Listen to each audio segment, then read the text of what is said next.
আরও একটি সুন্দর সকাল শুরু হলো মগো দুইজনের। মোরা দুইজন একটু হাঁটাহাঁটি করতেছিলাম, আর দুষ্টমি খুনসুটি তো আমাদের মাঝে সবসময় থাকবেই। মোরা দুইজন আজকে চলে যাব এই সুন্দর জায়গা থেকে, তার জন্য একটু মন খারাপ। এই মন খারাপের মধ্যে দেখলাম পাহাড়ি মেয়েরা কি সুন্দর পাহাড়ের নিচে চলে যাচ্ছে। মোর মন চাইতেছিল ওদের সাথে একটু কথা বলতে। পাহাড়ি মেয়েদের কথা মুই কোনো আগামাথা কিছুই বুঝতেছিলাম না। এরা সবাই দলগতভাবে এই পাহাড়ের নিচে যেয়ে অনেক কাজ করে, ওরা আসলে অনেক পরিশ্রমী হয়ে থাকে। হেয়ার পর মগো কটেজ থেকে মগো দুইজনের সকালের চা দেওয়া হইল। চাটা আসলেই খুব মজার ছিল, আর আমাদের এই পরিবেশটা উপভোগ করতে করতে মোরা দুইজন দোলনায় দোল খাইতে খাইতে চা খাইতেছিলাম। আর দুইজনের যে কত কথা রয়েছে এই কইতেছিলাম। এরপর আমি এই মাসাঙের উপর বইয়াছিলাম, কি সুন্দর পরিবেশ, কি সুন্দর সকাল উপভোগ করতেছিলাম। মোর জামাই মোর জন্য একগুচ্ছ ফুল নিয়ে আইলো। মুই তো একদম সারপ্রাইজ হয়ে গেছিলাম যে তুমি ফুল পাইলা কই। বলতেছিল তোমার জন্য ফুল নিয়ে আসছি। আসলে সব মেয়েরাই ফুল পাইলে কিন্তু খুশি হয়ে যায়, শুধু আমি একা না। হেয়ার পর মোরা দুইজন রুমে চইলা গেলাম। রুমে চইলা যেয়ে দেখি কি মগো ব্রেকফাস্ট চইলা আইছে, খিচুড়ি আর ডিম আর ভর্তা। মুই আবার কইতাছিলাম তোমার ডিমটা কিন্তু বড়। হে আবার কইতাছিল তাইলে মোর ডিমটা তুমি নাও, তোমার ডিমটা আমার দাও। কইলাম না থাক, তুমি খাও, আমি আবার অত ডিম পছন্দ করি না। আর মোর জামে হচ্ছে একটা ডিম পাগল। এর যে ডিম কত পছন্দ, প্রত্যেক বেলায় বেলায় ডিম দিলেও হের কিছু হয় না, হের ডিম এত পছন্দ। মোরা দুইজন খিচুড়ি খাইতে খাইতে এই সুন্দর পরিবেশটা উপভোগ করতে করতে মোদের যাওয়ার ঘন্টা বেজে উঠেছে। যাইতে মন না চাইলেও এখন তো আমাদের যাইতেই হবে। মুই এই লাস্ট একটু ফটোস নিয়ে নিলাম। এত সুন্দর পরিবেশ সাজেকের, আসলেই এখানে গেলে আর আসতে মন চায় না। আর পাহাড়ি পরিবেশ, পাহাড়ি অঞ্চল, পাহাড়ি ঘর সব কিছুই খুবই ভালো লাগছিল। আর মেঘপুঞ্জির সার্ভিস আসলেই খুবই ভালো ছিল। আমরা এই 3 দিন যে ছিলাম, 3 দিন খুবই ভালো সার্ভিস পেয়েছি, আর অনেক ভালো লেগেছে। আর এই কটেজের সবচেয়ে বড় বিষয় হচ্ছে ওনাদের সিকিউরিটি অনেক ভালো। আমার জামাইরে আমি টাটা বলে বিদায় নিচ্ছিলাম, কিন্তু মনের মধ্যে মনটা একটু খুটুর খুটুর করছিল যে আমি এখন চলে যাব। আসলে এই 3-4 দিন আমার খুবই ভালো সময় কেটেছে আমাদের দুইজনের। আসলে লাইফের মনে হচ্ছিল বেস্ট একটা সময় পার করেছে। এর মধ্যে মগো গাড়িওয়ালা চলে আসছে। মগো গাড়িওয়ালার কাছে মগো লাকিসটা বুঝাই দিলাম। আর এই যে শেষ মেঘপুঞ্জিকে টাটা দিয়ে মোরা গাড়িতে উঠে এখন চলে যাচ্ছি। তো একটু খারাপও ছিল, আবার ভালোও লাগছিল যে নিজের বাসায় আবার চলে যাব, কিন্তু খারাপ লাগছিল যে এই জায়গাটাকে খুব মিস করব। যেতে যেতে দেখলাম বিজেপিরা গাড়ি আটকে রেখেছে। শুধু মগোই গাড়ি নেয়, এইখানের হককলের গাড়ি আটকায় রাখছিল বিজেপির গাড়ি আসা অবধি।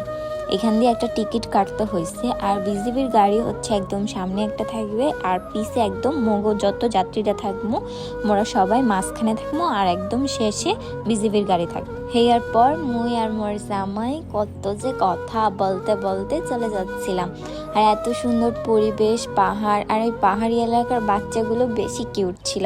সবাই একদম দৌড়াদৌড়ে আসতেছিল আর টাটা দিতেছিল সবাই। খুবই সুন্দর, খুবই কিউট এদের দেখতে, মাশাআল্লাহ অনেক ভালো লাগছিল। হেয়ার পর কিছুক্ষণ যাইতে না যাইতে বিজিবি আবার বিরতি দিয়েছে মগো।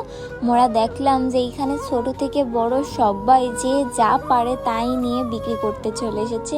ছোট থেকে বড় যে যা পারে তাই নিয়ে চলে এসেছে বিক্রি করতে।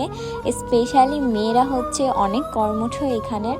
সবাই যে যা পারে পাহাড় থেকে কেটে নিয়ে এসে এখানে সব মানুষদের কাছে বিক্রি করে। এরপর মইও 2টা আখ কিনে নিলাম। এরপর দেখলাম যে এই পোলাটা আবার জাম্বুরা বিক্রি করতেছে। মোরও আবার জাম্বুরা দেখে আবার তরসাইলো না, জাম্বুরা খেতে মন চাইলো। এই ছেলেটা আবার আমার ছবি তোলা দেখে বলতেছে এখানে ছবি তোলা নিষেধ। বাহ, খুব ভালো লাগলো ওনাদের কথাবার্তা, ওনাদের সব কিছুই খুবই ভালো লাগলো। তারপর যেতে যেতে আবার কিছুক্ষণ পরে আমাদের আরেকটা ব্রেক দিয়েছে এইখানে। তারপর এখান থেকে আমরা একটা ডাব কিনে খাইলাম, পেঁপে কিনে নিয়েছিলাম গাড়িতে খাবারের জন্য। আর এখানে সবগুলো মানুষ মানে মহিলারা কাজ করছিল, দোকানদার মহিলারাই বেশি ছিল, ভালো লাগছিল কর্মঠ মানুষ দেখে। তারপর আমরা চলে আসলাম খাগড়াছড়ি ঝুলন্ত ব্রিজ। অনেক নাম শুনেছি, অনেক ছবিতেও দেখেছি, কিন্তু কখনো বাস্তবে দেখা হয়নি। আর আমরা যেদিন রওনা দিয়েছি ওই দিন হচ্ছে হরতাল ছিল, যার কারণে অনেকটাই ফাঁকা ছিল এই জায়গাগুলো। তাও আমরা দুইজন খাগড়াছড়ি ঝুলন্ত ব্রিজটা দেখতে চলেই আসলাম। তারপর আমরা দুইজন একটু আশেপাশে ভিউ দেখছিলাম, তারপরে দুইজন একসাথে খাগড়াছড়ি এখানে টিকিট কেটে ভিতরে ঢুকছি। টিকিটের মূল্য মেবি 50 টাকা, না জানি 60 টাকা করে নিয়েছিল। তুলনামূলক আমার কাছে বেশি লেগেছে, কারণ হচ্ছে এখানে তেমন কিছুই নেই। তারপর আমরা দুইজন একসাথে হাঁটতে হাঁটতে ঝুলন্ত ব্রিজের কাছে চলে যাচ্ছিলাম। আর এখানে পরিবেশটা অনেকটাই নিরিবিলি ছিল, আর যার কারণ হচ্ছে হরতাল। আমরা যেদিন রওনা দিয়েছি ওই দিন হরতাল ছিল। হরতালের কারণে সব কিছু অফ ছিল, গাড়ি ঘোড়া অফ ছিল। আমরা যে রাত্রে গাড়িতে উঠবো, আমরা আগে থেকে বুকিং করা ছিল, তাও গাড়িওয়ালা ফোন দিয়ে বলেছে যে ওনাদের গাড়ি চলবে না, আর আমাদের অবশ্যই ঢাকায় যেতে হবে। আমার আবার এক্সাম, যার কারণে একটু ভয় ছিল যে এখন আমরা গাড়ি কোথায় পাবো। আর আমরা এখন এখানে এসেছি দুপুরের দিকে, একটু রৌদ্র ছিল, অনেক গরম লাগছিল। এই যে দেখেন, আমি অনেক ভয় পাচ্ছিলাম, আর আমার একটা জামাই, ও আমাকে ভয় দেখাচ্ছিল, আর পিছ থেকে একটা কুকুর আসতেছিল। ওই কুকুরটা দেখে আমার বেশি ভয় লাগছে, আর কুকুরটা অনেক কালো ছিল। আর আমার জামাই এই কুকুর দেখার পর আমাকে আরও বেশি ভয় দেখাচ্ছিল। দেখেন, কুকুরেরও একটা ফুটেজ নিয়ে নিয়েছে, আর আমাকে ভয় দেখানোর একটা মুহূর্ত আমার জামাই ছাড়ে না। কিভাবে আমাকে রাগাবে, কিভাবে আমাকে জ্বালাবে, ওর হচ্ছে এই কাজ। তারপর আল্লাহ বাঁচাইছে, গেছে, আমি বাঁচছি। কিন্তু ইনি তো একটু পর পর এটা লড়াবে, একটু ঝাঁকাবে, আর আমাকে ভয় দেখাবে।